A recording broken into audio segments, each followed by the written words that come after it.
Assalamualaikum to Miss Shahira. My name is AISYAHZAHIDAH binti JASNI, BG22110150.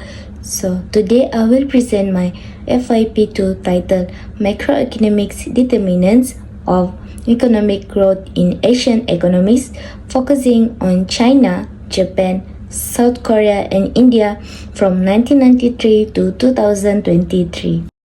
The study focused on 5 key macroeconomic factors, which is real, trade openness, remittance, FDI, and inflation.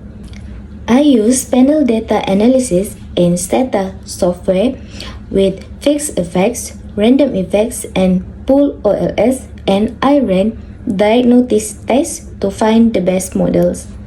In the pool OLS model, all the variables show a significant result with different coefficients value.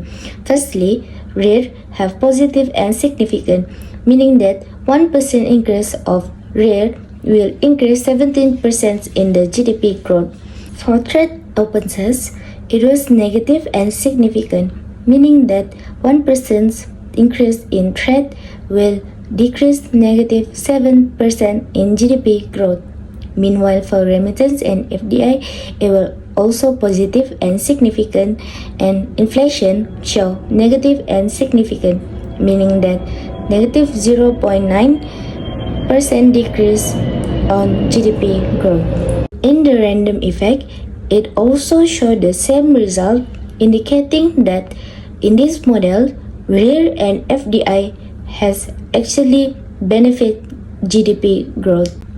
For the fixed effect models, it shows that when we account for country differences, real become insignificant.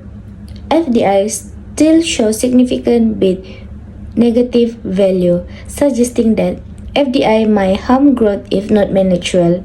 Meanwhile, trade openness remain negative and significant, showing it continues to harm GDP from previous models. I also ran robust fixed effects model, and it shows that remittance, trade, and inflation have significant effects to the GDP growth. This was chosen as my best model because it's correcting issues like heteroscedasticity and serial correlations. For the diagnostic test, in the Bruch-Pagan test, it have a panel effects detected, so we use random effect for this model. Also, in Hausman test, fixed effects is more preferred, and there's no multicollinearity issues because the value is 1.28 below than 10 value. Also, for heteroscedasticity and serial correlation, it was corrected by robust fixed effects. Moving on to the conclusion and policy recommendations, in summary, FDI and inflations have negative impact in GDP growth if it's not managed well. Remittance contribute to the GDP the most among all of the variables. Meanwhile, trades continue to have harmful effects on GDP when it accounts for country differences. Meanwhile, for exchange rate, it does not have direct impact on GDP growth and it still have positive impact to it. For the policy implications, FDI should be managed carefully in order to protect the GDP growth. Inflation control is essential for GDP stability. Meanwhile, remittance should be used for investment instead of using it just for consumptions. For challenges, limitations, and solutions, we find challenges in this study, which is we lack consistent data of Singapore's, which is the originally country's part of these studies.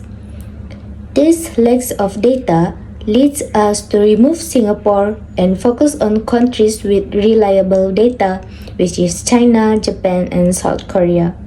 To conclude, good data quality is crucial and flexibility is key when faced with data limitations. That is all for my result, and thank you so much to Ms. Shahira.